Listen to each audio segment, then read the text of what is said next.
Something is wrong in Cleveland, and the NBA playoffs are coming too fast. They have just 3 regular season games left, but the alarm bells are going off.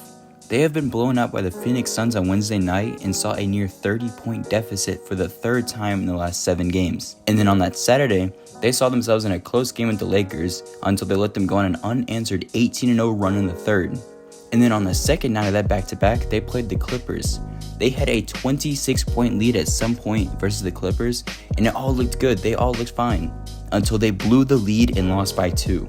The offense has not been great, but with a roster full of shooters and playmakers such as Donovan Mitchell, Darius Garland, Max Strus, and Caris LeVert, fans should feel fairly confident that they'll figure out that part. However, one area has become a troublesome trend for the wine and gold is their struggling defense. Not only has Cleveland's defense been bad since All-Star break, it's been one of the worst in the league. The Cavs have had a defensive rating of 115 since the middle of February, which is bottom 5 in the entire NBA. Cleveland is allowing their opponents to shoot 47% from the field and 39% from 3. Even when their opponents aren't making their shots, they're still getting more opportunities to do so in the same possession. Cleveland is giving up 13 second chance points per game.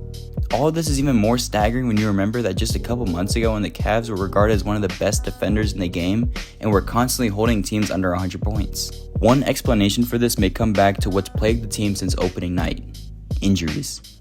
Dean Wade, who has been the best defensive rating on the Cavs and in the NBA, has missed the last 14 games and looks like he'll miss the rest of the regular season. And then there is Isaac Okoro, who has been sidelined with a toe injury. Cleveland's defense cannot solely fall on these 2 players though. Evan Mobley is an all-defensive team caliber player. Jarrett Allen has proven himself to be an effective rim protector in the past, and the rest of the roster is just going to have to step it up. No matter how good the offense is in the playoffs, the Cavs should be faced with an early exit if they cannot figure it out on defense. At this point, they should be settling into their playoff rotation, lining up potential playoff matches, and coasting their way into the playoffs. However, that couldn't be further from the case. The Cavs have now lost 3 straight games and are searching for answers on both sides of the court, and are at risk at falling into the play-in.